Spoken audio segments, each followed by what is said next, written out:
Boa noite a todos. Mais uma noite de encontro com o professor Walter de Andrade, Projeto Iniciação. Boa noite. É com você, Gilberto.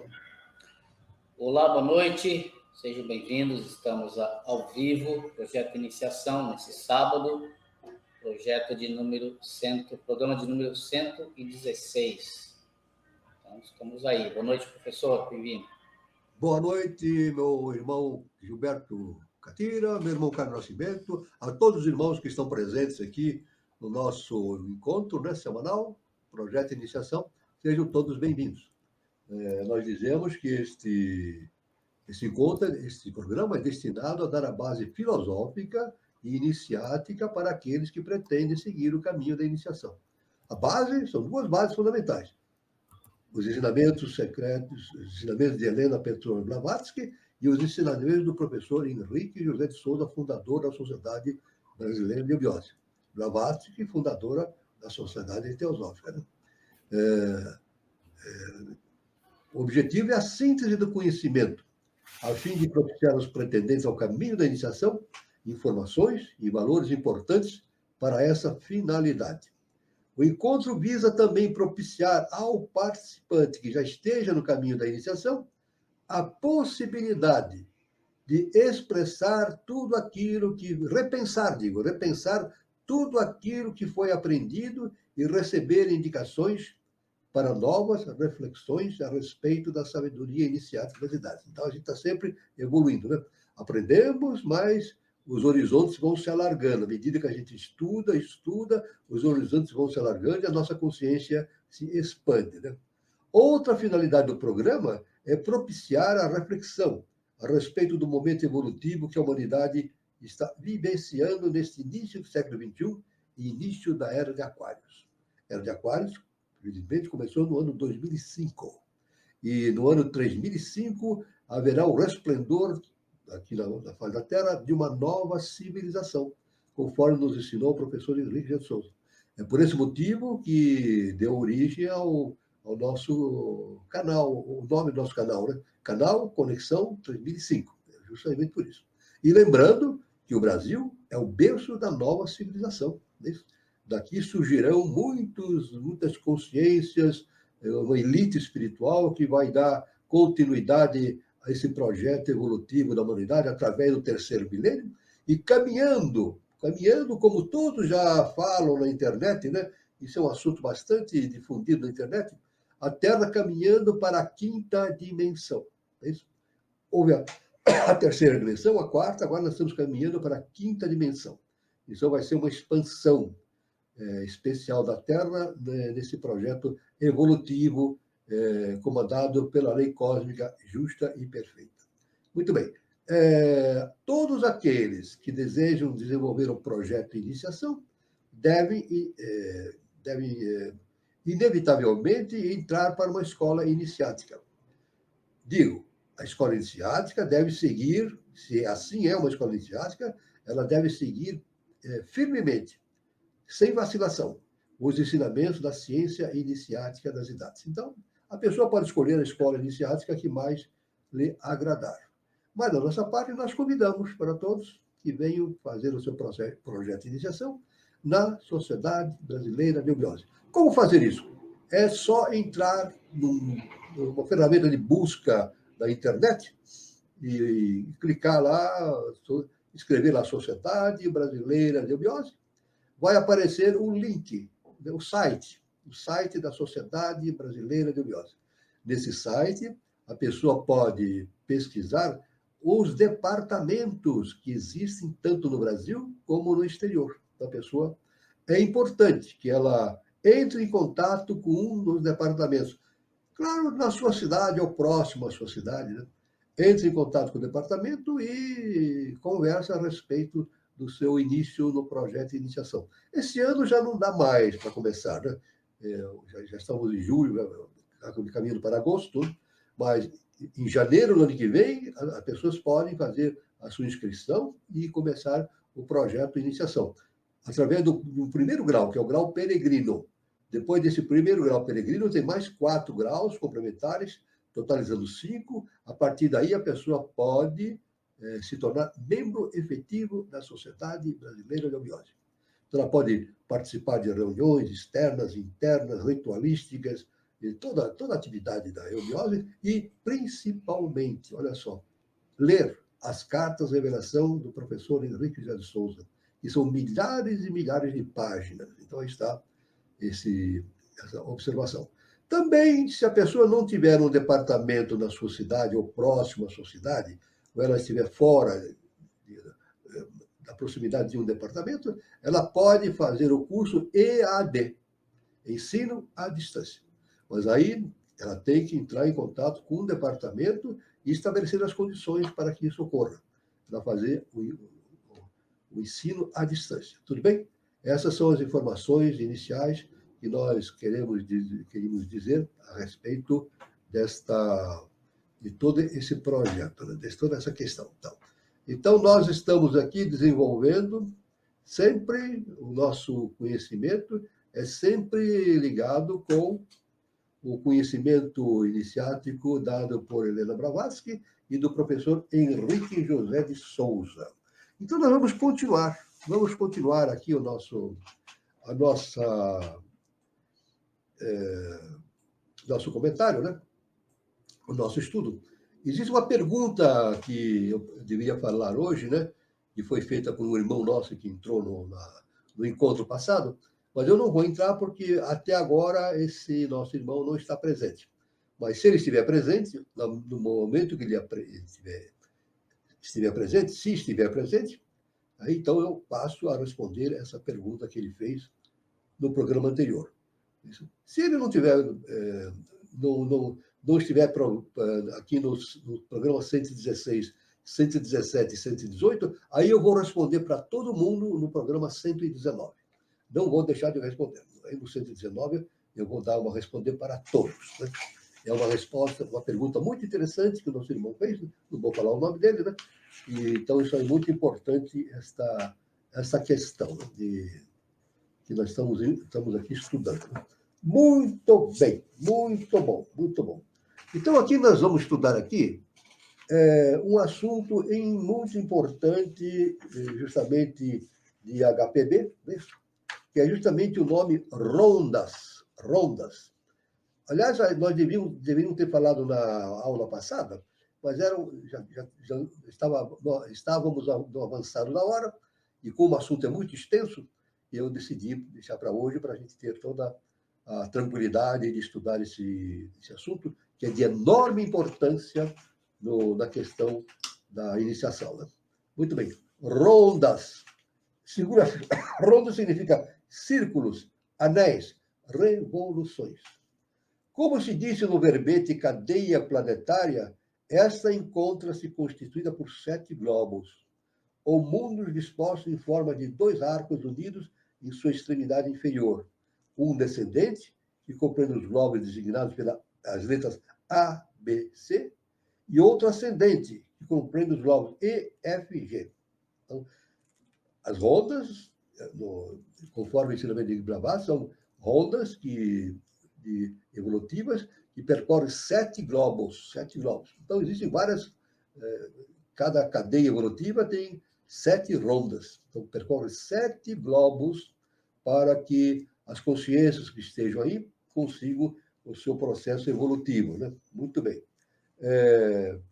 Então, nós figuramos o globo D como quarto, no ponto de união entre ambos os arcos. O globo D é o que nós estamos agora, no globo D, que é o ponto de união entre os 2 arcos, o descendente e o ascendente. Os 7 globos da cadeia constituem, em conjunto, um agregado ou corpo planetário, que se desintegra e novamente se forma 7 vezes no curso da vida planetária. Olha que importante, né? Esta cadeia tem, pois, por assim dizer, 7 encarnações, e os resultados de cada uma são transmitidos para a seguinte. Então, processo progressivo, né? De globo para globo, através das rondas e através das cadeias evolutivas. Né? O nosso sistema evolutivo, que é o 4º sistema, tem 7 cadeias evolutivas. Nós estamos na 4ª cadeia evolutiva, justamente no 4º globo, o globo D, a Terra. Estas 7 encarnações que são Manvantaras, constituem a evolução planetária, o reinado de um logos planetário. E cada uma delas se subdivide em 7 períodos. Uma dessas grandes ondas de vida, denominado rondas, completam um Manvantara. Em cada uma dessas rondas, ou voltas em torno da série de mundos, que formam a cadeia planetária, vão se desenvolvendo as mônadas, ou individualidades humanas, e esse desenvolvimento significa através de ondas sucessivas, que corresponde aos diversos globos da cadeia. Sendo preciso notar que, assim como nós, como o esquema completo da natureza a que pertencemos, se desenvolve através de tal série de rondas sucessivas ao redor, essas ondas sucessivas, ao redor de todos os mundos. Assim, também, o desenvolvimento da humanidade, de cada um dos mundos, verifica-se através de uma série de raças desenvolvidas, por sua vez, dentro dos limites de cada mundo. Então, é claro que os Pitris, né? Os Pitris, que são os pais das humanidades, né? das raças, né? Desenvolvem, vão dando a base para o desenvolvimento das raças desses globos, né? E produzindo o quê? A evolução dessa projeção da mônada. A mônada está contida no Sol, no primeiro trono, né? E ela vem do Sol central, mas está contida no primeiro trono. Ela não desce, mas ela envia uma emanação sua para os mundos físicos densos, e é o nosso caso aqui. Nós todos somos projeções de mônadas que existem no primeiro trono, né? Então, assim, além disso, cada ronda está especialmente destinada à preponderância de um dos 7 princípios humanos, na ordem regular de sua gradação ascendente. O alento do logos planetário desperta a vida sucessivamente em cada um dos 7 globos ou mundos, começando pelo globo A. Então, o processo começa no processo A, depois passa para o processo B, pelo globo B, depois o globo C e assim por diante. Nós estamos atualmente na 4ª cadeia planetária, no globo D, que representa a nossa Terra, né? No qual traz a vida, uma após outras, as inúmeras formas que, em sua totalidade, constituem um mundo. Uma vez atingida a evolução, um certo limite, a onda de vida passa para outro globo, para o globo B, de A para B.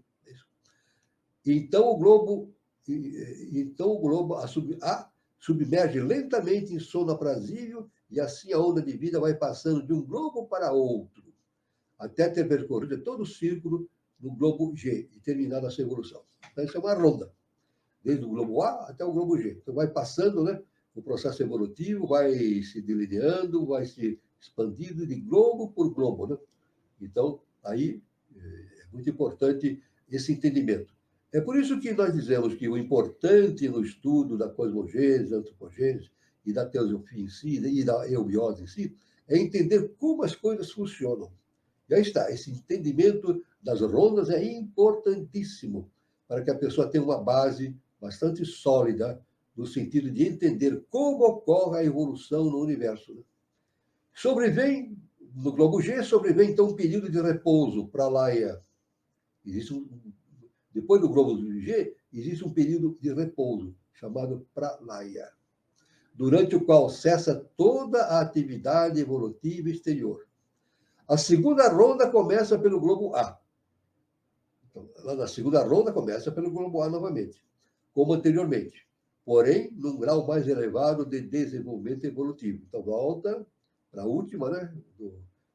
O último globo G, e volta novamente para uma nova ronda a partir do globo A, como anteriormente, porém, num grau mais elevado de desenvolvimento evolutivo.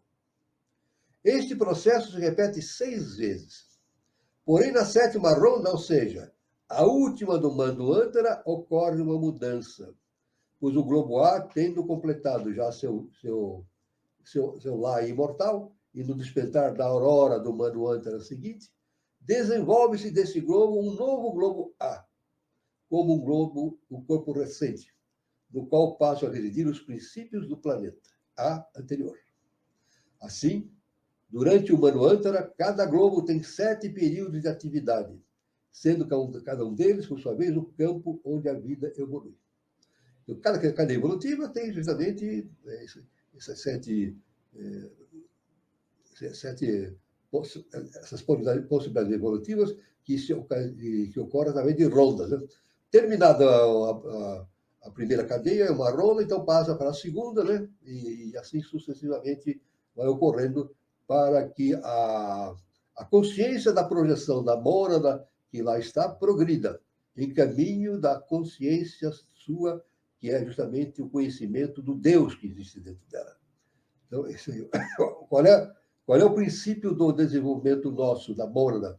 É conhecer o Deus que existe dentro de nós. Isso se faz através de rondas, por longos períodos. Isso tudo é planejado pela lei cósmica justa e perfeita. Não há nenhuma falha nisso. É absolutamente perfeito esse processo. Né? Se considerarmos agora um globo isolado, veremos que durante cada período de atividade evoluem nele 7 raças-mãe de uma humanidade, ao mesmo tempo em que 6 outros reinos não humanos, os 3 elementais, o mineral, o vegetal e o animal, em dependência mútua, também evoluem. É claro que as raças humanas, elas provêm de um processo evolutivo no reino mineral, no reino vegetal e no reino animal. Então, esse é o processo evolutivo. Nós estamos passando pelo processo de evolução no reino animal. Isso é importante. Então, ou seja, mais especificamente no reino hominal. Né? A ciência diz que o homem tem relação com os seres primitivos, os primatas, mas a ciência iniciática diz que não. Os homens fazem parte de um processo evolutivo justamente da consciência hominal. Nós não somos homens e mulheres, praticamente. Nós estamos passando pela experiência humana. Estamos passando pela experiência humana. E, com o tempo, atingiremos o adeptado, essa é a finalidade de todos, e atingiremos uma consciência além de todo esse Manvantara e atingindo a nossa condição de adeptos. Então, passaremos a ser seres iluminados, super-humanos. Mas não termina por aí. Depois de super-humano, nós passamos para a consciência subdivina. Depois, finalmente, a consciência divina. Tudo isso como Jesus, o mestre, nosso grande mestre Jesus o Cristo, nos ensinou, falando por parábola, como a volta à casa do Pai. Ele falou uma parada. A parada do filho pródigo, ele se refere a isso como a volta à casa do Pai. Esses reinos contêm formas em todos os graus de evolução. E ante os mesmos estende-se a perspectiva de um desenvolvimento superior. Assim é que, quando o período da atividade do primeiro globo chega a seu fim, as formas evolutivas passam para o globo seguinte. Olha só que importante, né? A fim de continuar seu desenvolvimento e continuam seguindo seu curso progressivo de um globo para outro até o término daquela ronda, seguindo novamente seu curso, ronda após ronda, até o fim das 7 rondas. Então, cada processo evolutivo desse tem 7 rondas, 7 giros, através dos 7 globos. Ou seja, do Manvantara, e uma vez mais, continua ascendendo de Manvantara em Manvantara até o término das encarnações de sua cadeia planetária, no qual o Logos planetário colhe o resultado da evolução na série de globos. Então, claro que o Logos planetário recebe todas essas informações. Tudo que nós passamos, todo o nosso desenvolvimento não fica somente para nós, ele é incorporado ao processo evolutivo do universo. Isso é muito importante. Somos todos um. Então, tudo evolui. A nossa evolução contribui para a evolução do universo como um todo. Né? Então, em cada ronda há 14 Manus. E cada um deles com o patrono antropomorfizado de sua ronda, o ciclo especial, é a ideia personificada do pensamento divino. E, por conseguinte, é o Deus especial, o criador e o formador de tudo, o que aparece durante seu respectivo ciclo de existência ou Manvantara. Então, isso aí está em cada ronda, então, vai atingindo conhecimentos superiores, através de 7 rondas, até que haja, no plano humano, com respeito ao ser humano, uma superação da própria personalidade, levando o ser humano para ser um adepto ou iluminado, né? Atualmente nos encontramos no quarto planeta D, e na quinta raça da quarta ronda do presente Manvantara, exatamente no ponto médio do esquema maior de nossa evolução. Para maiores detalhes, consultar a doutrina secreta, a genealogia do homem. Aí está, então, quem quiser a doutrina secreta, né? É só estudar também desse capítulo específico, né? Justamente sobre a genealogia do homem, tem tudo lá descrito, né? Tudo lá descrito. Muito bem. Então, aqui nós vamos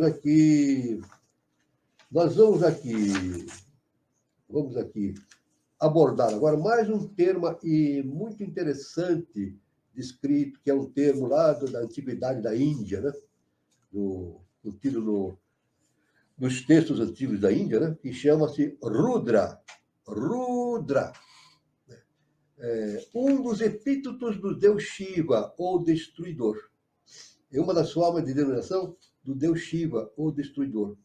Rudra é uma forma de Shiva. No Rig Veda não se encontra o nome de Shiva, e o deus a ele corresponde é Rudra. Olha só que importante, né? No Yajur Veda branco, Rudra aparece pela primeira vez como o grande deus Mahadeva, como símbolo, e o Logan. No Rig Veda, Rudra é chamado de uivador ou gemedor, divindade ao mesmo tempo benéfica e maléfica, o curador e o destruidor. Assim é Rudra. No Vishnu Purana, é o deus que nasce da fronte de Brahma, que se divide em macho e fêmea. É o pai dos Rudras ou Maruts. Nos Vedas, é o ego divino que aspira a voltar ao seu estado puro e deífico, e ao mesmo tempo o ego divino aprisionado na forma terrestre, cujas violentas paixões fazem dele o uivador, o terrível. Então está esse processo, né? Esse processo todo é um processo de desprendimento, né? Com relação ao nosso plano evolutivo, é um desprendimento da consciência humana, da sua personalidade, para atingir a consciência divina. Então, a consciência de adeptado, né? Isso é muito importante, esse entendimento, né? Caminho para a casa do Pai, a volta à casa do Pai. Então, isso aí, esse ensinamento sobre Rudras, é muito interessante, né? Então, continuando com os Rudras, continuando com esse estudo dos Rudras, os poderosos, os senhores dos 3 mundos superiores. Rudras são os poderosos, os senhores dos 3 mundos superiores. Uma das classes de espíritos caídos ou que se encarnam. Todos eles nasceram de Brahma, segundo Vishnu Purana, enquanto que em outras obras lemos que os 11 Rudras são filhos de Kasyapa e Surabi. Na doutrina secreta, disse que os Rudras são filhos de Rudra e constituem as 7 manifestações de Rudra Shiva, o deus destruidor e também o grande Yogi e asceta. São alguns semideuses imensamente poderosos e têm que nascer em cada idade, isto é, reencarnam-se em cada Manvantara. Aí está esse processo evolutivo, né? Com um nome diferente em cada período. Metade deles é brilhante e benévola. Os demais são escuros e ferozes. São em número de 11, e seus nomes são... Aí tem uma série de nomes, né? Vamos ler aqui. São nomes até difíceis de pronunciar, né? Ajaikapadi, Arivradana, Aparahita, Virupaksha, Susvara, Jayanta, Burupa, Triambaka, Savitra, Ara e Rudra. Devemos dizer o seguinte também, novamente falando sobre essa questão. Às vezes a pessoa está estudando a antropologia, a cosmologia, e se encontra com nomes muito difíceis de serem pronunciados e muito menos de serem guardados. Não se importe com isso, com os nomes, e se não conseguirem guardar os nomes, não é necessário isso. O importante é entender como as coisas funcionam, entender o mecanismo de desenvolvimento da evolução no plano universal, né? Foram designados também como os 10 alentos vitais: prana, com o coração, Manas como o 11º. Outros autores dizem que os Rudras personificam as 11 distinções de Shiva: sabedoria, bondade, valor, poder, justiça, verdade, etc. O chefe de todos eles é Hara, ou Sankara, que é o mesmo que Shiva. No Rig Veda, os Rudras são identificados como os Maruts, embora sob outro aspecto, tornando-se as personificações dos ventos e relacionando-se com ventos e tempestades. Daí seu nome, que significa chorões ou gemedores, do raiz Rudri, que significa chorar, gemer, e alude ao rumor produzido pelo vento. Então, assim, é um assunto bastante vasto, né? E a pessoa tem que estudar com muito cuidado, sem se preocupar em ficar decorando nomes, porque não há necessidade disso, né? Então, o importante é entender como as coisas funcionam. Então, agora nós vemos aqui, caminhando aqui no nosso estudo, nós vamos ver aqui o nome runas. Runas. O idioma e os caracteres rúnicos constituem a língua e o alfabeto do mistério e dos sacerdotes dos antigos escandinavos. Olha, Escandinávia, né? Aí já entra o estudo da Escandinávia, né? As runas derivam da palavra runa, segredo. Por conseguinte, nem a língua, nem os caracteres podem ser bem compreendidos ou interpretados sem a chave dos mesmos. Então, é preciso uma chave para o entendimento de todos esses conceitos, né? Assim é que, enquanto as runas escritas, que constam de 16 letras, são conhecidas, as antigas compostas de traços e signos são indecifráveis. Foi-lhes dado o nome de caracteres mágicos, quer dizer, indecifráveis pela consciência humana. É verdade? Sempre dizendo o seguinte: não existe segredo no universo. O que existe são coisas ocultas. Ocultas o quê? Ocultas da consciência humana, que a consciência humana age justamente na personalidade. Então, a personalidade cria véus que impedem esse conhecimento profundo que nós estamos abordando, né? Então, é evidente, diz uma autoridade, verdadeira autoridade em matéria de tradições de crença dos antigos escandinavos, que as runas, devido a várias causas, foram também na Alemanha consideradas propriamente como misteriosas e dotadas de virtude sobrenatural. Segundo se diz, foram inventadas por Odin, o deus Odin. Estes caracteres eram gravados sobre tábuas ou bastões de madeira, chamados bastões rúnicos. Olha que importante. Também são denominados de runas os conhecimentos transmitidos desta maneira. Então, na Escandinávia tem uma enorme amplitude de conhecimento a respeito da ciência iniciática, né? E nós devemos estudar e comparar, justamente, fazer uma comparação, um estudo comparativo com a ciência da Índia, do Egito e atualmente do Ocidente. Então, nós tiramos uma conclusão geral. É muito importante comparar esses conhecimentos, inclusive os conhecimentos também da antiga América, né? América Central e outros, esses povos que aí viveram, porque o conhecimento é o mesmo, mas dito de maneira diferente, com palavras diferentes. Isso é muito importante, esse conhecimento, né? Muito importante, né? Aqui nós temos aqui, como consequência, justamente o nome Rupa. Rupa é muito importante o entendimento dessa palavra. Rupa vem do sânscrito. Rupa significa corpo, uma forma qualquer, sendo esse termo também aplicado às formas dos deuses, que são subjetivas para nós. Forma, figura, corpo, imagem, aspecto exterior, aparência, calor, natureza animal, caráter, condição, representação, sinal de particularidade, circunstância, beleza, ideia. Kamarupa. Kamarupa, forma causada pelo desejo. Mavirupa, forma ilusória causada pela vontade e imaginação de uma pessoa que conscientemente projeta seu próprio reflexo astral como de qualquer outra forma. Então, de Rupa vem o nome Kama Rupa. Kama, quer dizer, ligado ao emocional, né? Ao conteúdo camásico, emocional. E Rupa é corpo. Então, na verdade, quando nós falamos Kama Rupa, nós estamos nos referindo a algo que não é mais humano. Um Kamarupa é justamente algo, uma estrutura que perdeu a tríade superior. A tríade superior se afasta e fica um Kamarupa. Ele continua, o Kamarupa continua vivendo como um ser humano, mas não é um ser humano. E a tendência do Kamarupa é ir se desintegrando, dimensão por dimensão. Está na quarta dimensão, depois passa para a terceira, depois para a segunda, primeira e zero dimensão. A zero dimensão está na Lua. Então, o Deus da Lua, o terceiro senhor, cuida justamente da recomposição disso que sobra.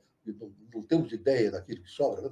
Mas deve sobrar algo que nós não conseguimos entender, porque tudo no universo se transforma. Né? Então, tudo aquilo projetado na Lua sofre um processo de transformação para novos processos evolutivos. Né? O nosso mestre chama essa descida em relação à Lua como o cone sombrio da Lua. Cone sombrio da Lua. Então, o Kamarupa vai descendo, plano por plano, vai perdendo a sua condição de entidade humana, né? Já perde com a saída da tríade superior. Né? Então, essa é a coisa interessante. Né? Aliás, se nós considerarmos aqui Rupa, né? Rupa é corpo. Né? Eu é perfeito. No sânscrito, eu é uma coisa perfeita. Rupa é corpo. Aí vem o nome de Europa. Olha só que interessante. Europa, eu, Rupa. Então, veja só como as coisas não acontecem por acaso. Né? O nome da Europa provém desses conhecimentos, justamente do eu e do Rupa, corpo dos desejos. Né? Mas aí, no caso, Rupa é um corpo perfeito, né? Da Europa. Assim dizem as tradições, as tradições. Né? Muito bem. Aqui nós vemos, em seguida, nós vamos ver aqui um texto de HPB sobre o termo sabedoria. A própria essência da sabedoria está contida no não ser, dizem os cabalistas. Porém, esses aplicam tal termo também ao verbo ou logos. Os demiurgos, pelo qual o universo foi chamado à existência, a única sabedoria está no som. E dizem os ocultistas, e por outro lado, por logos, dá-se a entender o som, que é a parte fundamental do Akasha. Como diz o Zohar, ou livro do esplendor, é o princípio de todos os princípios, a sabedoria misteriosa, a coroa de tudo que é de mais elevado. E já se explicou que sobre o Keter está Ayan ou Ens, isto é, Ain, ou nada. Porque é assim denominada, não sabemos. Nem é possível saber o que existe naquele princípio.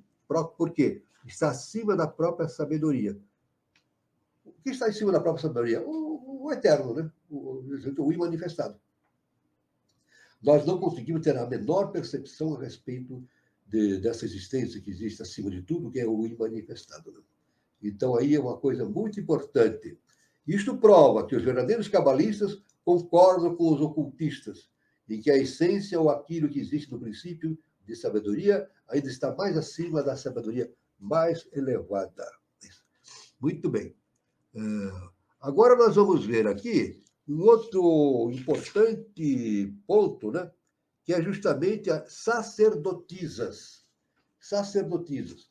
Todas as religiões tinham suas sacerdotisas nos templos. Todo templo, a mulher tem uma importante função no templo. Né? No Egito, eram designados pelo nome de San, e serviu ao altar de Ísis, assim como os templos de outras deusas. Senéfora era o nome dado pelos gregos às sacerdotisas consagradas, que levavam as cestas de oferendas aos deuses durante as festas públicas dos mistérios de Eleusis. Havia profetisas em Israel, assim como no Egito. Veja bem, mulheres, né? A importância da mulher nesse processo iniciático. Né? Adivinhas de sonhos e intérpretes de oráculos. Heródoto, além disso, menciona as hieródolas, virgens ou monjas consagradas ao Júpiter tebano, que eram principalmente as filhas do faraó, e outras princesas da casa real. Os orientalistas falam da esposa de Kéfrenes, construtor da chamada Segunda Pirâmide, que era sacerdotisa de Tóquio. Então, a gente vê a importância da mulher nesse processo de evolução. A mulher que quando um ser se encarna na forma de mulher feminina, ela está justamente agindo como projeção da mãe divina na Terra. Isso aí nos dá a noção da mãe, né? Da mãe. Então, nós temos que, sendo sacerdotisa, por exemplo, a mãe é uma sacerdotisa do lar. Lá na antiga Grécia, a mãe, quando um casal se casava, né, o homem levava a sua esposa nos braços até o centro da casa.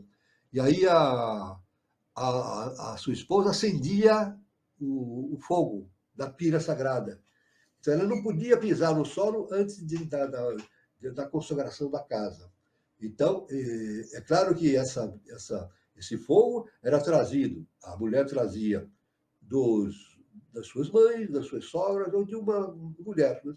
Então, esse fogo era designado, era aceso para fazer reverência ao deus Lares.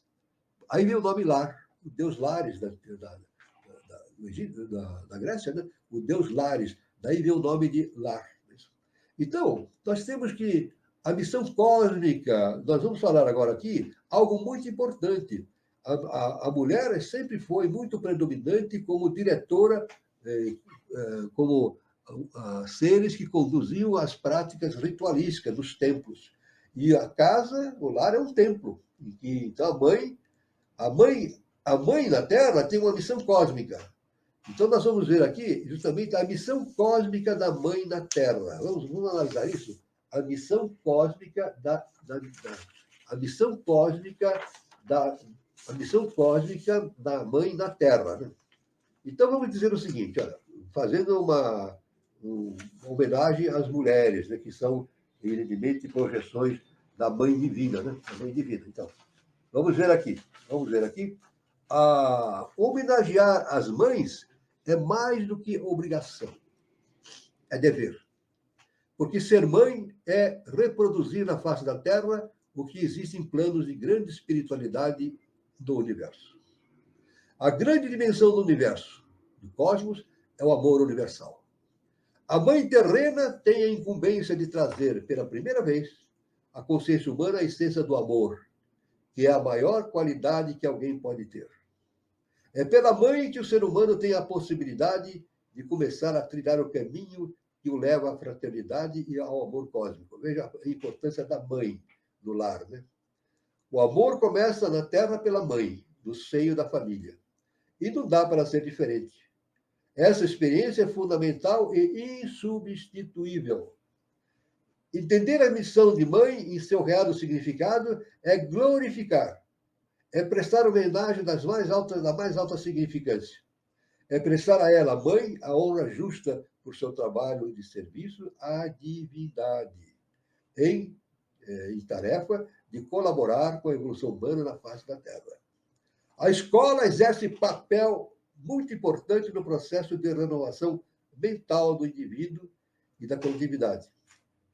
Mas a real transformação da sociedade como um todo só poderá ser realizada a partir da família. E disso decorre a importância da mãe nesse processo de desenvolvimento da consciência dos novos tempos. Então, a instituição mais importante que nós temos na Terra é a família. A gente pode denominar muitas instituições, das mais variadas. Né? Não, a mais importante é a família. Quando a família vai bem, o país vai bem. Quando a família vai mal, o país vai mal. Então, é muito importante essa noção de que temos da família, porque o desenvolvimento das potencialidades humanas na família nos leva à eclosão dos novos tempos. Pela debilidade estrutural da família, hoje colhemos frutos amargos na esfera do comportamento social, levando o cidadão a situações de angústia e preocupação, para não dizer medo. O autoconhecimento é a base, a chave que abre as portas do futuro. A família é a base real, efetiva e definitiva que pode alterar o rumo da nossa sociedade e do mundo em geral. Mas por que isso? Por que a família tem esse papel tão importante? A resposta é imediata. Isso ocorre porque a família não é apenas um fato biológico isolado ou um fato sociológico simplesmente. A família é a expressão na Terra da mente cósmica, do universo superior. Na família está contida a expressão do sentido cósmico da existência. Então, a família é a projeção do universo superior. É isso? Então, a mãe que age na família, ela é veículo da mãe cósmica, que é o segundo trono, Isis. Então, muito importante essa importância da mãe, da família. Né? A escola e a família devem agir conjuntamente na missão de reorganização mental e social da nação. A família é o núcleo gerador de transformação da sociedade. A sociedade é aquilo que as mães fazem de seus filhos. Desde a mais remota antiguidade, em todos os povos, dos mais evoluídos aos mais bárbaros, a mulher sempre foi preservada nas guerras. Os antigos não mandavam as mulheres para a guerra. Porque é evidente, se mandar a mulher para a guerra, ela pode morrer e a família fica sem o suporte. Então, as mulheres eram mantidas em casa, fazendo o quê? Cuidando dos filhos. E os homens iam à guerra. Isso é um processo que existia desde a mais remota antiguidade. Né? Nunca foram elas convocadas para a frente de batalha. Nunca foram convocadas para ir batalhar. Enquanto os homens iam às guerras, as mulheres ficavam no lar. Até hoje é assim. Apesar de existirem atualmente mulheres profissionais dos exércitos e polícias, elas sempre são preservadas nos confrontos mais diretos. Os confrontos mais diretos são os homens que fazem. Elas apenas fazem, particularmente, usam a sua parte feminina para tratar das mulheres, fazer reconhecimento do porte de alguma coisa ilegal por parte de uma mulher, apalpar o corpo, etc. Então, é uma mulher policial que faz isso. Né? Em se tratando de policiais, percebemos que elas são destacadas para o serviço de manutenção da ordem, assistente humana, orientação pública. Isso não acontece por acaso. Isso não acontece por acaso. Ou por mero fato de diferenciação física, posto que biologicamente o homem é dotado de maior recurso para a força bruta. A gente sabe disso. O homem tem mais tendência para a força bruta. A mulher não tem a capacidade fisiológica para a força bruta, mas tem essa capacidade da sustentação à família. Né? Não é assim. A humanidade sempre manteve acesa em sua consciência o fato de que a mulher existe para gerar e manter a vida e não o contrário. Em todas as teogonias, em todas as tradições da humanidade, sempre existiu a noção da trindade, ou seja, a ideia de que tudo provém de uma estrutura básica do universo, no qual temos um poder masculino, o pai, um poder feminino, a mãe, e o resultante desses poderes, que é o filho. Então, pai, mãe e filho. É a trindade, né? Então, aqui, a estrutura do universo se reflete no próprio família. Né? Por isso que diz o pai, a mãe e o filho. Então, e do universo tem o primeiro, o segundo e o terceiro trono. Né? O pai, a mãe e o filho. Né? É muito importante. A estrutura do universo, na qual temos o poder masculino, o pai, o poder feminino, a mãe, e o resultante desses poderes, que é o filho.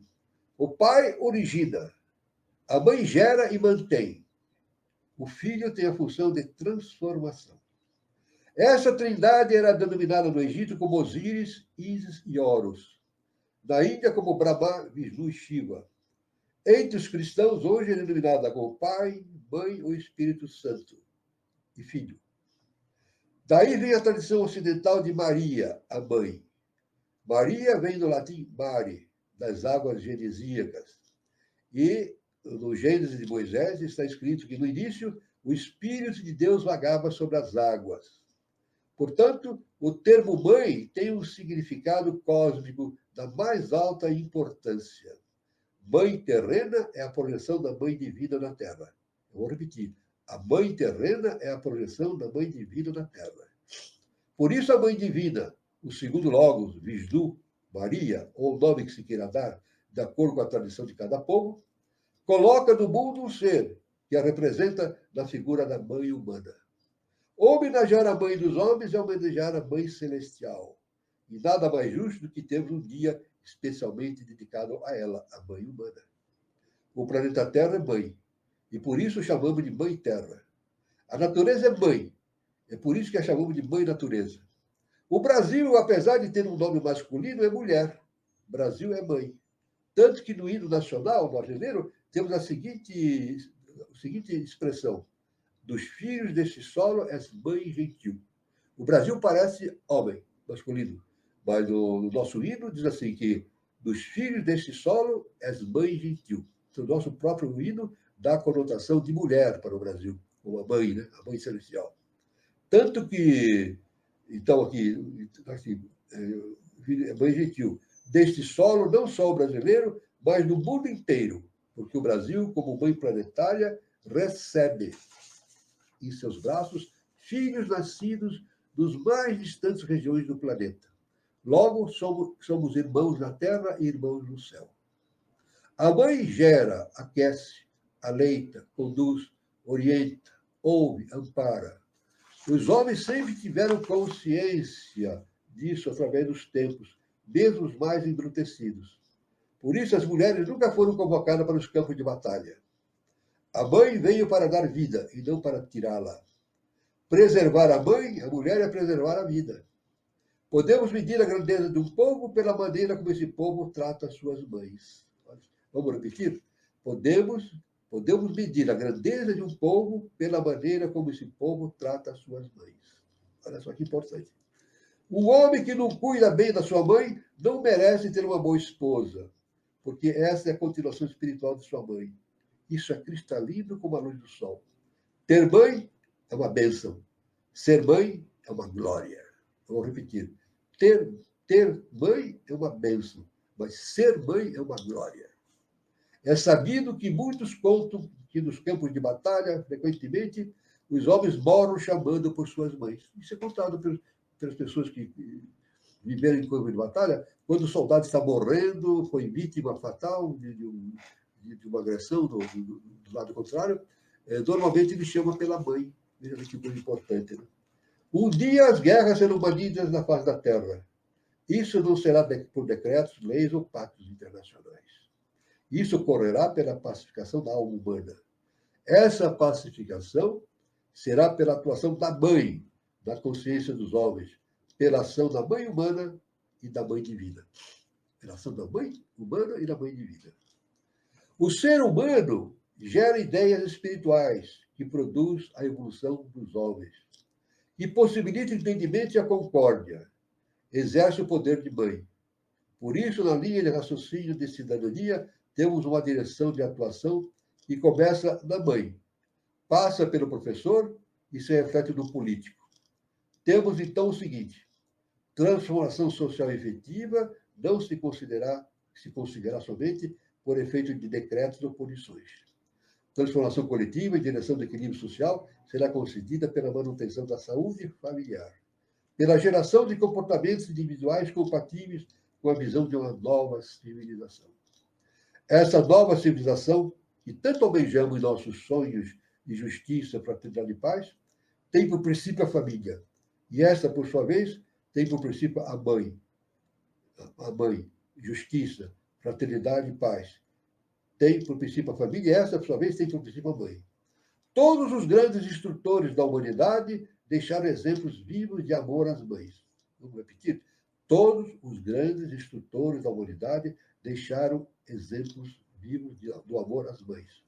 Do extremo horizonte do Oriente, da Índia e do Egito, a mãe é destacada como fonte geradora de toda a estrutura do universo.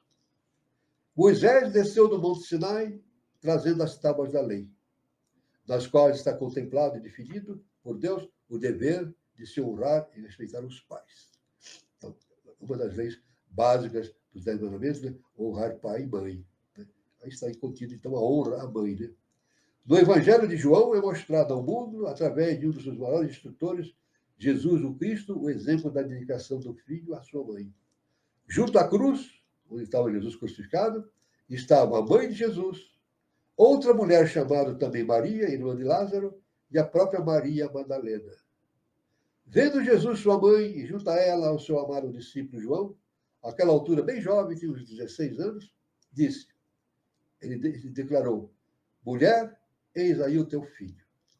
Depois disse ao discípulo João: homem, eis aí a tua mãe. Após algum tempo, Jesus disse, está consumado. E, inclinando a cabeça, entregou seu espírito a Deus, conforme o Evangelho. Nós sabemos que, na verdade, Jesus não morreu na cruz. Ele foi retirado vivo da cruz e foi para o Oriente. Isso aí, nós vamos, num determinado momento, entrar nesse estudo, né? Para ver e com profundidade essa questão, muito importante. Né? Devemos salientar que, no último momento, apesar de todo o seu martírio, o Mestre Jesus demonstrou preocupação não por ele mesmo, mas pela segurança de sua mãe. Aí está o exemplo da dedicação filial. E isso sirva para toda a eternidade, como glorificação da mãe em sua natureza divina e em sua função de maternidade cósmica. Dessa forma, podemos dizer, com o respaldo da consciência divina expressa na face da terra, ter mãe é uma bênção e ser mãe é uma glória. Parabéns às mães. Salve esse dia glorioso em que salve o dia glorioso em que se presta homenagem às mães, né? No qual homenageamos a mãe humana e a mãe divina. Que sejamos sempre dignos dos deuses pelo fato de glorificar essa chama que ilumina nossa vida e o destino da humanidade. Todos nós podemos reverenciar a chama, mas quem mantém acesa é a mãe, por ser sacerdotisa, sacerdote de Ísis, sacerdote da mãe divina.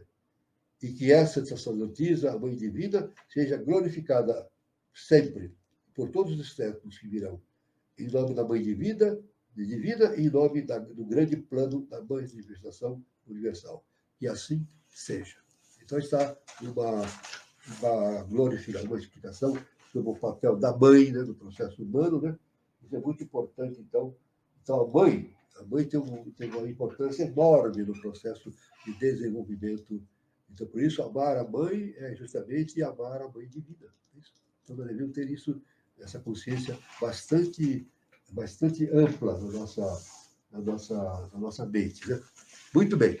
Agora, nós vamos aqui nós vamos ver um outro tema que nós vamos ver, isso na aula, no encontro passado, é o sacrifício. O sacrifício. Tem 3 conjuntos, sacrifício 1, sacrifício 2, sacrifício 3. Depois nós vamos analisar na próxima aula Saint-Germain, a vida de Saint-Germain. Então vamos ter bastante assunto para ler, para discutir na próxima aula. Né? Muito bem. Então nós vamos aqui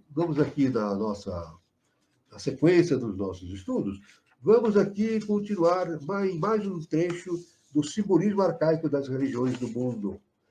Então, nós vamos continuar aqui esse estudo que nós estamos fazendo, né? Então, vamos aqui, o simbolismo arcaico das religiões do mundo. Isso segundo os entendimentos e ensinamentos de Helena Petrovna Blavatsky. Muito bem. Moisés, antes da sua iniciação por Jetro, nunca tinha conhecido a palavra Yael. Aliás, Moisés era um iniciado e, portanto, um asceta, um nazar, e nunca pôde casar-se. O seu casamento com Séfora é uma alegoria com o resto. Zífora, a resplandecente, é uma das ciências ocultas personificadas dada por Jetro, o sacerdote iniciador da Mídian, a Moisés como discípulo egípcio. O poço onde se sentou Moisés e sua fuga do faraó simboliza o preço do conhecimento. Brahma neutro, que confunde com tanta ligeireza com o Brahma masculino, é chamado Kala Hansa, ou cisne da eternidade. E o significado esotérico de Ahansa se expõe-se como eu sou ele, sendo Sohan igual a Sa, ele, o Ahan, eu, o anagrama e permutação místicas. E também, Brahma de 4 faces, é também o Brahma de 4 faces, o cubo perfeito, formando dentro do ciclo infinito e dele mesmo. Diz a Bíblia, olha o que diz a Bíblia, Deus criou o homem à sua própria imagem, macho e fêmea os criou. O Adam Cádimo andrógeno. Este nome cabalístico não é o de nenhum homem vivente, nem de um ser divino ou humano, mas os 2 sexos ou órgão de procriação, chamado em hebreu Sacre ou Natbab, sendo esses 2, portanto, a imagem sob a qual o Senhor Deus aparecia geralmente no seu povo escolhido. Adão é, pois, num sentido, Jeová. Assim diz HPB nos seus estudos. Quando Moisés foi instruído pelo Senhor sobre a sua missão, o nome de poder que assumiu a deidade é o Eu Sou o que Sou, cujo número é 345. Quando Moisés, na sarça ardente, entrou em contato com Deus, assim ele conta, né?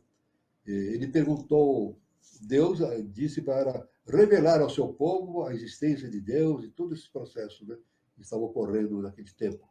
Então ele disse assim, ele perguntou para Deus, mas para falar sobre o Senhor para o meu povo, como que eu devo referir? Qual é o seu nome? Então Deus respondeu assim, eu sou o que sou. Pronto, eu sou o que sou. Isto se relaciona com a descida do fogo sobre o monte de fazer o homem. O Sanctus Sanctorum dos cabalistas ou rabínico é um símbolo internacional e de propriedade comum. Os levitas, meio iniciados, deram-lhe outro significado deturpado, Sanctus Sanctorum. O Sanctus Sanctorum é justamente o ponto básico de uma existente do templo, né? Desde o templo antigos, né? Principalmente entre os hebreus. Né? Sanctus Sanctorum. Ninguém podia entrar no Sanctus Sanctorum a menos que fosse um iniciado ou ser indicado pela divindade para tomar conta, para entrar nesse Sanctus Sanctorum. Né? Os levitas, meio iniciados, deram-lhe outro significado deturpado. Para os hindus e egípcios antigos, o espírito da interpretação é metafísico e psicológico. Para os hebreus, era realista e fisiológico. Assinalava a primeira separação sexual da raça humana. A primeira separação sexual da raça humana, que é justamente que foi justamente na terceira raça mãe, a Lemúria, né? Houve a separação, o processo de procriação também da sexualidade. Né? Eva dando à luz Caim e Jeová, a consumação daí, a união e concepção fisiológica terrestre, se fez como na alegoria de Caim derramando o sangue de Abel. Sendo este Abel o princípio feminino, e o parto e processo que começou na terceira raça-mãe, lemuriana, com os 3 filhos de Adão, 7, cujo filho Enoque, os homens principiaram a chamar Jeová, isto é, seres baixos e felizes. Entre os antigos ários, o significado oculto era grandioso, sublime e poético. Né? O homem curvado à entrada do Sanctus Sanctorum, pronto a passar pela matriz da mãe natureza. É a mãe, né? Do Sanctus Sanctorum. Entre os semitas, significava a queda do espírito da matéria, arrastando a deidade ao nível do homem. Carlyle, referindo-se aos índios ários, diz que foi o povo mais metafísico e espiritual da Terra. E para ele, a religião foi sempre uma estrela guia que brilha tanto mais quanto mais escura é a noite que a cerca. Olha a importância de todos esses conhecimentos, uma coisa fantástica. Né? A gente precisa meditar muito a respeito desses conhecimentos. São conhecimentos que fazem parte do nosso processo de desenvolvimento, de processo iniciático. Né? Quanto mais nós pensarmos e meditarmos, o conhecimento vai se ampliando e os horizontes vão se abrindo. Né?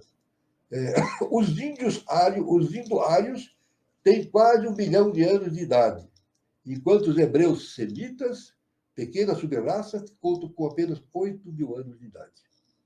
Os índio-ários têm quase 1 milhão de anos de idade. Houve um tempo em que os israelitas tiveram um culto tão puro como a dos ários. Agora, o judaísmo, baseado no só culto fálico, converteu-se numa das crenças da Ásia. A Índia tem do lótus sagrado o mesmo símbolo do Sanctus Sanctorum, pois o lótus, ao crescer na água, sendo um símbolo duplo feminino, o portador de sua própria semente, a raiz de tudo tem o mesmo significado. A flor de lótus tem esse significado, a raiz de tudo. Né? Viragem e Horus são ambos símbolos masculinos, emanando da natureza andrógena, um de Brahma e do seu duplo feminino, Vah, e outro de Osíris e de Ísis, nunca do Deus uno infinito. Do hinduísmo, o Sanctus Sanctorum é uma abstração universal, cujas personificações são o espírito infinito e a natureza. No judaísmo, é um Deus pessoal, exterior, e essa natureza é a matriz humana, Eva, Sara, etc. Assim como o Lao dos mistérios era distinto de Jeová, o Yao e Abraxas, posterior de algumas seitas gnósticas, eram idênticos ao Deus dos hebreus e do Horus egípcio. Isto está provado das joias pagãs e gnósticas cristãs, com seus símbolos representados. Então, aí está a questão de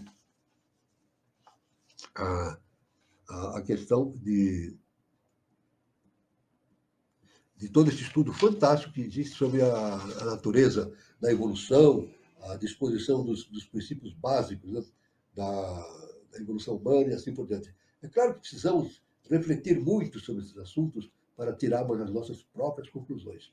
O nosso mestre sempre nos afirmou, nos ensinou isso. O professor Henrique de Souza. Leiam, meditem, comparem e tirem as suas próprias conclusões. Quer dizer, tirar as suas próprias conclusões é tirar justamente o véu, é desvelar, é entrar no conhecimento profundo, entrar no conhecimento do Deus que existe dentro de nós. É conhecer o Deus que existe dentro de nós, mas que nos esquecemos disso.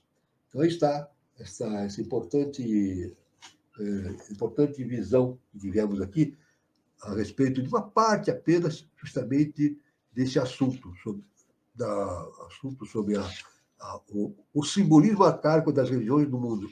Mas vamos continuar. Na aula que vem, no encontro de vem, nós vamos continuar expandindo esse conhecimento para mais longe. Muito bem, irmão Carlos Nascimento, estou passando a palavra para o irmão Carlos Nascimento, a fim de darmos aí, em sequência, a terceira parte do nosso encontro, aí com a participação de todos aqueles que estão presentes, né?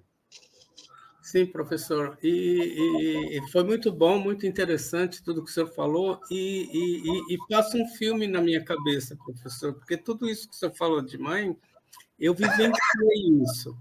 E é interessante a gente ficar buscando, né, toda a relação que a gente teve com a mãe e no sentido esotérico, divino, né, professor? A gente, porque tem alguma coisa que nos prova que realmente existe uma relação divina entre filho e mãe, não é isso?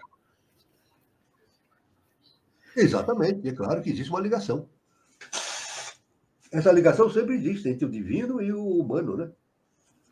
E é básico que essa ligação exista, né? Não tem como a gente dissolver isso. Por isso Jesus disse, vós sois deuses. Dentro de nós existe Deus. E nós temos, através do autoconhecimento, desvelando tirando esses véus que nos separam desse entendimento, para entendermos, pelo autoconhecimento, a natureza interna nossa, que é o Deus. Né? Muito bom. Você tem alguma consideração, Gilberto, para fazer? Sim, só um recadinho aos que estão assistindo ao vivo, né, agora aqui, ou que assistirão depois, né, o programa gravado. Então, para você que está acompanhando, deixa o like, se puder. Você que está assistindo aqui agora ao vivo, clica ali no sininho, né, do curtir o vídeo.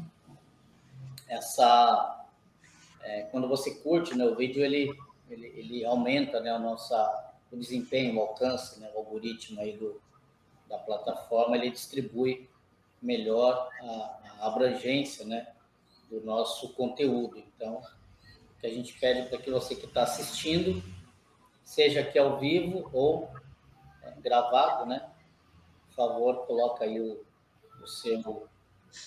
seu curtir.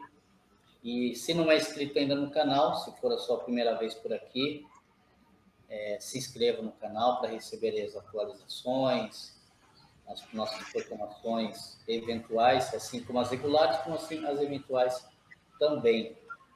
E você pode deixar também uma dúvida, se você não tiver a sua pergunta, você pode mandar a sua pergunta aqui no chat agora, ao vivo, ou você pode deixar a sua pergunta por escrito no vídeo, aqui no vídeo no canal. Todas as perguntas elas são respondidas pelo professor. E aproveite e pode navegar aí pelo canal. Hoje é o programa de 116, só para lembrar, aqui apenas do projeto Iniciação. Então, o professor Walter, ele sempre inicia aí, né, falando sobre o projeto Iniciação, aqueles que desejam aprofundar nos estudos da teosofia, da eubiose. Você não precisa... Claro que você precisa esperar chegar o início do ano para que você inicie de forma oficial os seus estudos. Mas, aqui no canal, você tem a possibilidade já de se familiarizar com toda essa linguagem, com todo esse material, tem muita coisa. Olha, são 116 programas, então se imagina, dá para você, assim, tem muita informação, tem muita coisa, tem muito material, muito dos tópicos, muito do que é abordado aqui são temas, né, que são abordados, que são estudados, principalmente no grau, aí no primeiro ano, né, de estudos, lá na eubiose. Então, fica aí a dica. É isso. Vamos lá. Vamos lá, então, professor. A Ana Cristina Araújo, ela endossa, né, professor? Como é sublime nosso papel, nossa missão como mãe guardiã de valores essenciais à evolução? Exatamente. O papel, por isso que eu sempre falo, né? Eu sempre digo assim, as pessoas podem ver que é uma ilusão, né? Mas eu sempre afirmo, é uma conclusão que eu tirei, é uma conclusão minha, né? Eu digo assim, quem manda no mundo é a mulher. Por quê? A mulher é projeção da mãe divina. Tudo que acontece na humanidade tem por base a mulher, partindo da família, da estruturação social e assim por diante, né? Então, eu não estou dizendo, isso não é feminismo, porque uma pessoa pode ser vivendo como homem numa vida, depois renascer como mulher na outra, e assim sucessivamente, né? Na verdade, nós não somos homens nem mulheres, nós somos andrógenos. Mas, quando nós nascemos, a gente vem com a missão de homem e a missão de mulher. É isso? Então, e quando o espírito vem com essa condição de mulher, é algo significativo para ele e para o universo. Então, se a gente pesquisar a história, sempre a mulher estava no ponto decisivo para definir a história e assim por diante, né? O Brasil foi emancipado por uma mulher, né? A princesa Leopoldina, né? O Pedro I, ele bateu o martelo, né? Apenas ele concordou com isso, mas quem assinou a independência do Brasil foi a princesa Leopoldina, e assim por diante, né? E na Revolução Francesa também, a mulher que estava lá preponderante, e é sempre essa mulher está... E tanto no paraíso, né? O paraíso também é a mulher. Deus entrou, Jeová entrou no paraíso, ele foi falar com quem? Falou com Eva. Ele podia ter falado com Adão. Não, ele falou com Eva, que é justamente a projeção da mãe divina. E foi ela que definiu todo aquele processo que tivemos no paraíso, né? Que significou a expansão da consciência humana por ter comido o fruto da árvore proibida, né?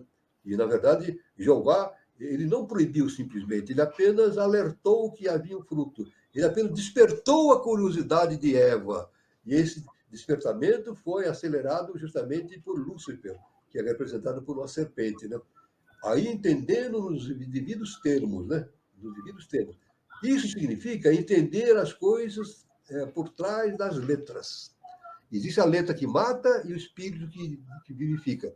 Entendendo o que aconteceu justamente em todos esses momentos específicos da ação da mulher, inclusive no paraíso, né? Tirando esses véus para entender justamente a ação. Tudo isso significa a ação da Mãe Divina no planeta Terra, o segundo Logos, Isis. Tanto que Helena Petrovna Blavatsky escreveu um livro, né? São 4 volumes, né? Isis sem véu. São 4 livros fantásticos. Isis sem véu, ou seja, a Mãe Divina sem véu. Agora, para tirar os véus da Mãe Divina é necessário o processo de autoconhecimento. É necessário conhecer a si mesmo. Conhecendo a si mesmo, a pessoa tem a possibilidade de entender realmente a natureza da Mãe Divina e no seu aspecto cósmico e transcendental. Muito bom, professor. A LVS, ela pergunta: professor Walter, boa noite. Essa é a terceira aula que estou assistindo e aprendendo muito. Me tira uma dúvida, por favor. O senhor está fazendo esse estudo pelo glossário teosófico da Madame Blavatsky? Obrigado. Nós utilizamos conhecimentos do glossário teosófico, utilizamos conhecimentos contidos na cosmogênese de HPB, na antropogênese também, né? Em outras publicações, e também nos livros do professor Henrique José de Souza, né? Nos ensinamentos do professor Henrique José de Souza. Na verdade, nós não podemos inventar nada. Nós temos que trazer para o público aquilo que é real. Mesmo Blavatsky, ela não inventou nada, ela transmitiu o conhecimento dado pelas consciências superiores. Ela mesma falou isso, ela não inventou nada. Ela transmitiu os conhecimentos dados pelas consciências superiores. E o próprio Jesus, o Cristo, ele falava isso, né? Ele falou, pelo menos uma vez, ou duas, ou três, ele falou assim, não sou eu quem faz as coisas, é o Pai que age por meu intermédio. Na verdade, nós não fazemos coisa alguma. Bem tudo é um padrão arquetipal que desce, e nós somos veículos para a consciência cósmica. E devemos ser veículos cada vez melhores para essa consciência cósmica. Então, eu digo para a nossa amiga, nós seguimos, sim, os ensinamentos do glossário teosófico, da antropogênese de HPB, da cosmogênese e também dos escritos do nosso professor mestre Henrique Vieira de Souza. Sempre seguindo a linha da ciência iniciática das idades. Isso é muito importante. Não podemos inventar nada. Temos que seguir rigidamente os padrões da ciência iniciática das idades. Muito bom, professor. O Guilherme Guazelli coloca, a meditação seria apenas a observação e não o julgamento? A meditação é um processo de autoconhecimento, né? A meditação é um processo de autoconhecimento, né? Então, isso é muito importante, essa questão, né? Então, a meditação, meditar, o meditar que significa ditar a mim mesmo, né? Meditar, ditar a mim mesmo. É ir profundamente na consciência, isso, e tirar as suas próprias conclusões. Isso é muito importante. Então, a meditação não é o julgamento. Não vamos julgar nada. Não podemos julgar nada. Mas meditando, nós podemos observar e tirar as nossas próprias conclusões, através da meditação. Muito bom. O Morgan Moura, ele pergunta, professor Walter, se a raça judaica existe há 8.000 anos, hoje, na quarta raça, como fica a história de Adão e Eva com relação à arqueologia que descobriu recentemente na Turquia, Globilet Tech, com aproximadamente mais de 15.000 anos? Deixa eu ver a pergunta. A raça judaica, muito bem. É claro que nós vamos colocar as coisas nos seus devidos lugares, conforme o ensinamento do professor Henrique Vieira de Souza. Todo esse conhecimento que vem da Índia, e a raça judaica tem um período menor, mas o que vem da Índia tem mais de 1 milhão de anos. A ciência não tem essa noção desse espaço de tempo extraordinário. 1 milhão de anos ou 900.000 anos, quando começou a raça ariana, a quinta raça-mãe, né? Então, é claro que nós temos que fazer uma correlação entre a história mítica com a arqueologia. A arqueologia ela tem limitações, né? A arqueologia tem limitações no seu processo, né? Porque os restos arqueológicos são apenas pedaços, não tem estruturas inteiras, normalmente, são pedaços. Assim como a parte de ossos, né? São pedaços que a arqueologia encontra, né? A antropologia, né? Então, agora nós temos que fazer essa correlação. Né? É claro que a ciência vai chegar a um ponto em que vai entrar nesse conhecimento profundo, dado pelos grandes mestres da ciência inicial das cidades. Mas quando será que a ciência vai entrar nesses conhecimentos profundos? Não vai ser somente pelo avanço dos aparelhos, dos equipamentos, das metodologias, não. Será pelo avanço da consciência dos cientistas. Os cientistas têm que se tornar cada vez mais veículos da consciência divina. E sendo melhores veículos da consciência divina, eles podem trazer para a Terra as bases fundamentais do conhecimento iniciático das idades. E isso é fundamental A arqueologia tem o seu papel, não vamos desprezar, mas é um papel limitado, porque a arqueologia depende de documentos, de papiro, depende de coisas que se consomem com o tempo. Mas este conhecimento que vem pela ciência inicial das idades é muito antigo, né? Aqui, no nosso caso, remonta a 900.000 anos, né? Mas tudo isso não surgiu ali. Surgiu na Atlântida, na Lemúria, e veio justamente do mundo superior, né? Trazido pelos mestres superiores, né? Então, isso aí é o que eu posso falar a respeito deste assunto extremamente difícil, que é fazer o paralelo entre o estudo da arqueologia com o estudo mítico dos escritos arcaicos. Né? Muito bom, professor. O Décio Oliveira pergunta, professor Walter, em algum momento, nosso venerável Henrique Jefferson de Souza afirmou que a eubiose e a Cabalá devem caminhar juntas? Em que medida essa afirmação pode se concretizar? Veja bem, o conhecimento da eubiose deve caminhar junto com os conhecimentos iniciáticos da antiguidade. Não há como modificar isso.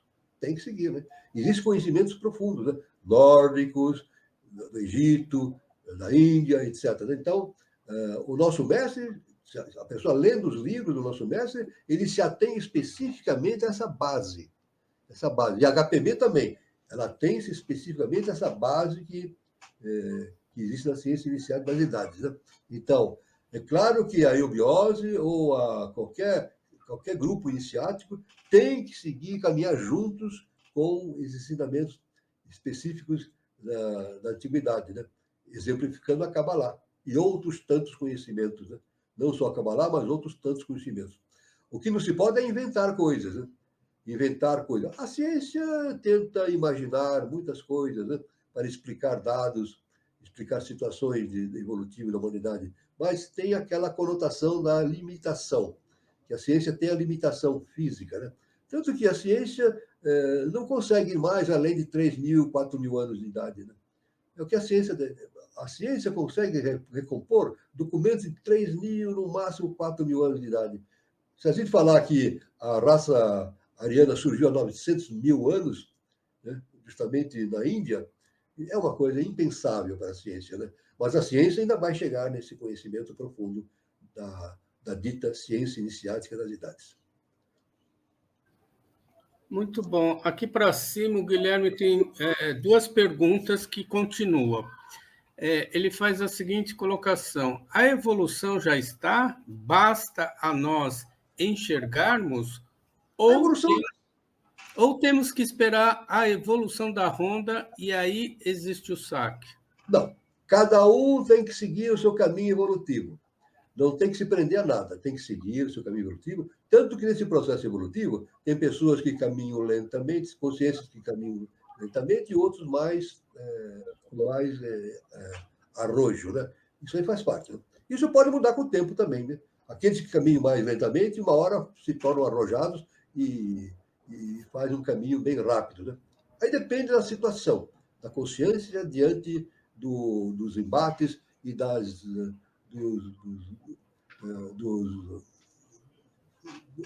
de tudo aquilo que lhe aparece como para ele entender. Né? Então, é o processo das rondas. Né? Cada consciência tem um processo evolutivo, se caracteriza por velocidades específicas para cada tempo. Né? Às vezes, a consciência tem que repetir o estágio, repetir aquele conhecimento, né? E outros ainda caminham mais rapidamente, né? Atingindo o estado de entendimento superior. Né? Mas isso tudo faz parte do conhecimento inicial das idades, como determinado pela força que o indivíduo tem, que a consciência tem para imprimir ou não velocidade à sua consciência humana. Muito bom, professor. A Viviane Aidar Nascimento, ela coloca: o mundo vai mudar, nós temos que convir e é só viver do amanhã que há de vir? Exatamente, veja bem. O nosso mestre, ele nos ensinou que a era de Aquários, a era do Avatar Maitreya, começou em 2005. De 2005, ele propõe, estabelece um caminho até 3005, onde vai existir a possibilidade de ocorrer uma nova civilização. É uma possibilidade. Depende justamente do comportamento do ser humano. Nada é definitivo, né? Depende do comportamento do ser humano. É claro que nesse interregno, né, de 2005 a 2005, existem justamente as seleções, os processos seletivos. E já estamos passando um processo seletivo bastante importante, e Jesus nos falou a esse respeito, né? A separação do joio e do trigo. Mas isso aí não é para julgar ninguém, nem para condenar ninguém, é para dar oportunidades para que todos avancem. Agora, como eu já falei aqui em outras vidas, né? A pessoa pode pensar, puxa, 3005, mas está muito longe. O que eu posso fazer para o devir, para a evolução da humanidade, agora, 1000 anos antes? Pode fazer tudo. Veja bem, tudo. O tempo e o espaço não existem. A gente sabe disso pela consciência iniciática, é o aqui e agora. Então, temos que trabalhar agora para o surgimento do 3005. Aí a questão de tempo e de espaço. O tempo e espaço é zero. Tempo e espaço é zero. A física quântica já chegou a essa conclusão também. Então, o importante agora de todo ser humano que entrou nesse estado de consciência do devir é trabalhar já. Ele vai desenvolver a si mesmo e vai colaborar para que toda a humanidade tenha conhecimentos para o seu devir, né? Que é o amanhã, né? Mas o amanhã, o ontem e o futuro coincidem, conforme o ensinamento budista, no aqui e agora. É agora que temos que agir.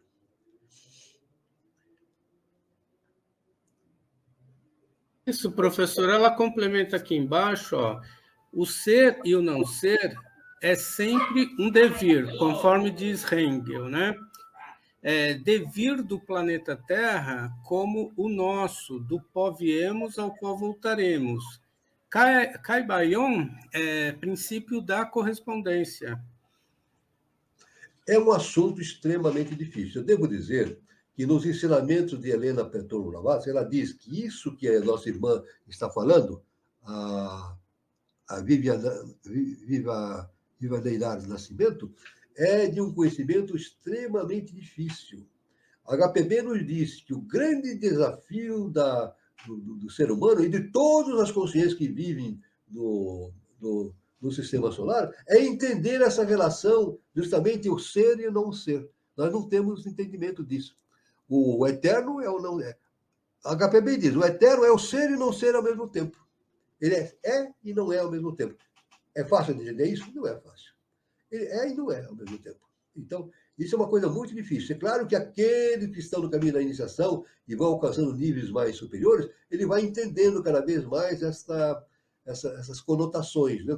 Nos ligando, que o ligam ao conhecimento superior iniciático. Né? Então, o assunto é muito difícil, né? Mas todos chegarão lá. Veja bem, todos chegarão lá. Né? Do pó viemos, ao pó voltaremos? Isso diz a Bíblia, diz que do pó viemos, ao pó voltaremos. Né? Então, é o ser e o não ser. Né? É o ser e o não ser. Então,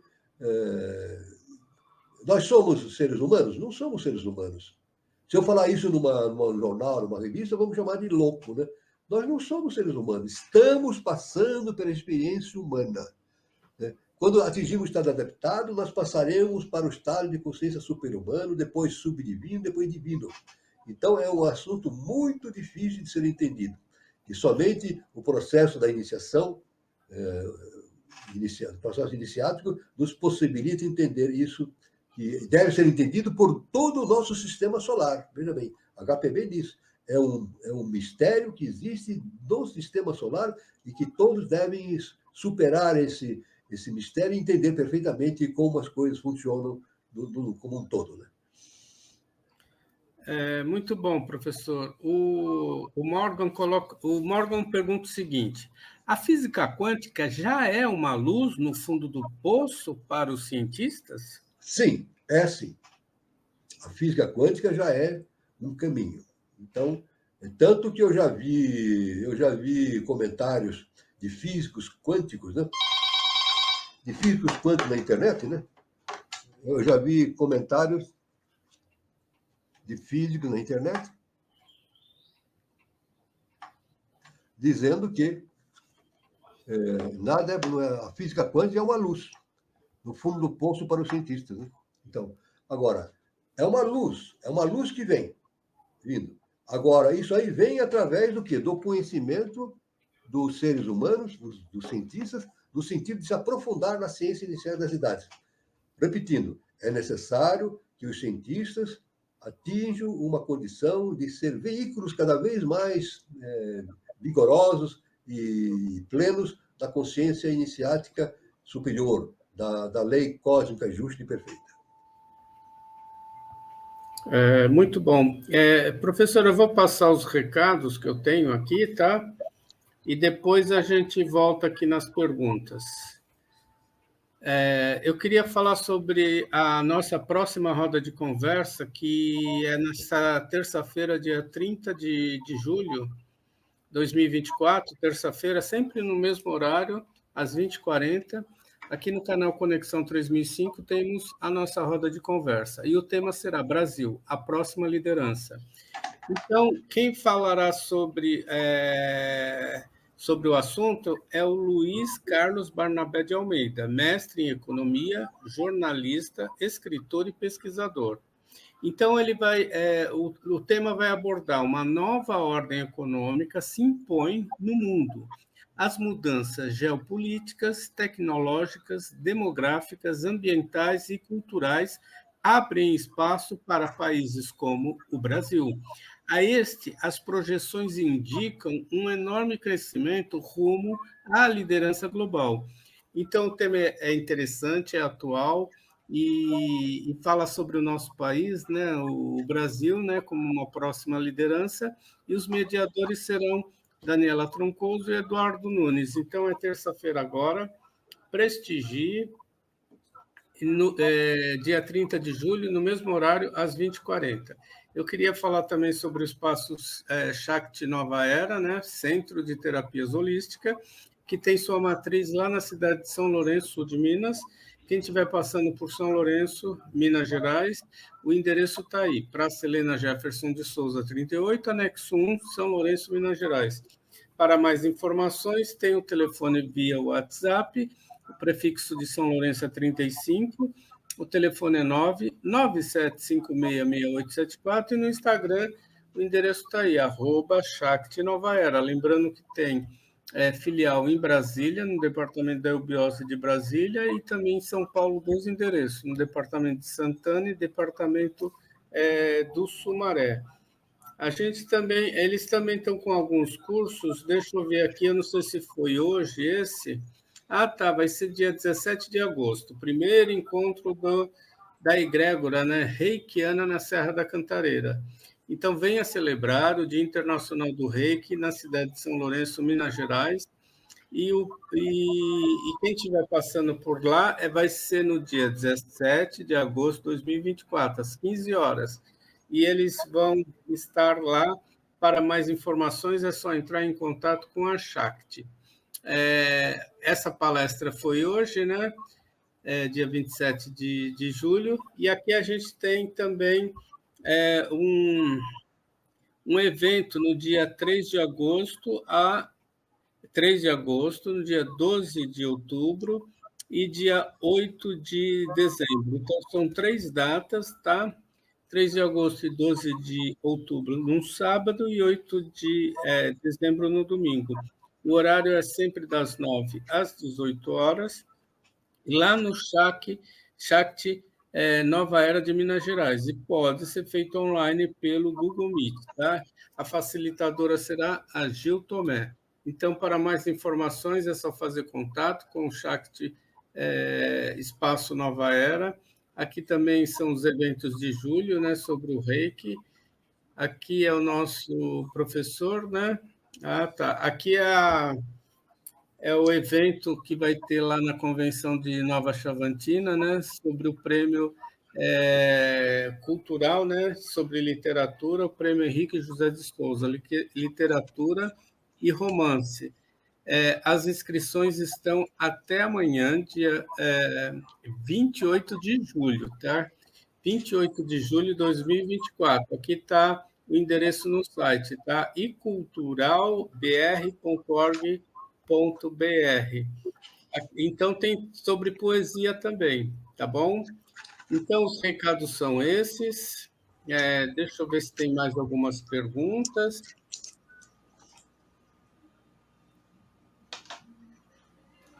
Carlos, quero fazer um comentário breve sobre 2 perguntas que foram colocadas. Pode fazer. Da existência, né, do povo judeu e também sobre a questão da Kabbalah. Tem a modalidade de arqueologia que tem se destacado ultimamente. Tem alguns. Essa daqui? Essa daqui? Isso. Chama poucas pessoas, não é muito conhecida, mas chama-se arqueologia bíblica. Então, tem alguns especialistas, alguns pesquisadores. Eu posso até trazer no próximo programa aqui um pesquisador, inclusive ele é judeu,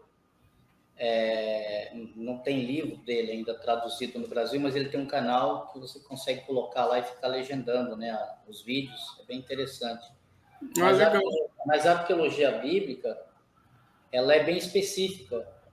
Ele trata justamente desse tema, a pesquisar aqueles documentos do Mar Morto, aquela documentação que foi encontrada na Síria, as questões ligadas aí a essa parte mais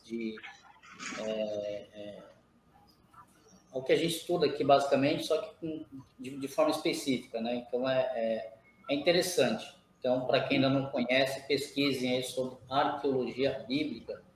Você vai encontrar bastante informação que acaba nos ajudando também a acrescentar o que a gente estuda, né? O que a gente pesquisa. Então, acaba sendo um pouco mais de informação, é interessante. Não é aquela arqueologia tradicional, muito quadradona, muito científica, é mais maleável, mais voltada para esse fim mesmo.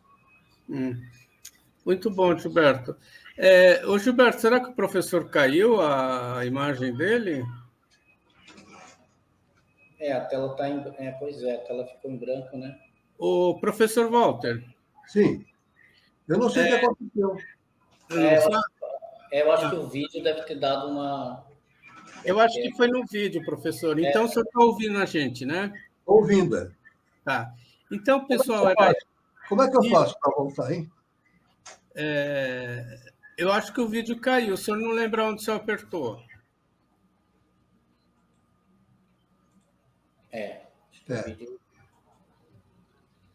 O vídeo agora acho que não vai voltar, não. Eu também não... não tô... Aí, tá. Apareceu o W. Parar a câmera, está aqui. Isso, parar a câmera. Isso. Não está funcionando. Bom, então vamos finalizar com o som, depois a gente vê, professor. Eu queria agradecer a participação de todos, agradecer primeiramente ao professor Walter Teixeira de Andrade, né, pela sua paciência e pelo seu conhecimento passado aqui hoje, nesse sábado à noite, agradecer a participação de todos e contar com vocês na nossa próxima roda de conversa terça-feira e o nosso próximo sábado, nosso próximo encontro. Obrigado a todos, boa noite, bom final de sábado, bom domingo e até a próxima terça-feira e até o próximo encontro. Um grande abraço. É com você, Gilberto. Isso aí, pessoal. Um bom fim de sábado para todo mundo, bom descanso, um bom domingo, né? Semana muito bom para todos e nos vemos no próximo sábado aqui no Projeto Iniciação. Boa noite, professor. Boa noite, tudo bom? Estão me ouvindo? Estamos ouvindo bem, professor. Tudo bem, então boa noite a todos. Fiquem todos, luz, paz e amor para todos e fiquem todos com Deus. Na semana que vem, né, nós estaremos aqui, né, no sábado. Ok. Tudo de bom para vocês. Muito obrigado. Tudo de bom. Tchau, tchau. Tchau, tchau.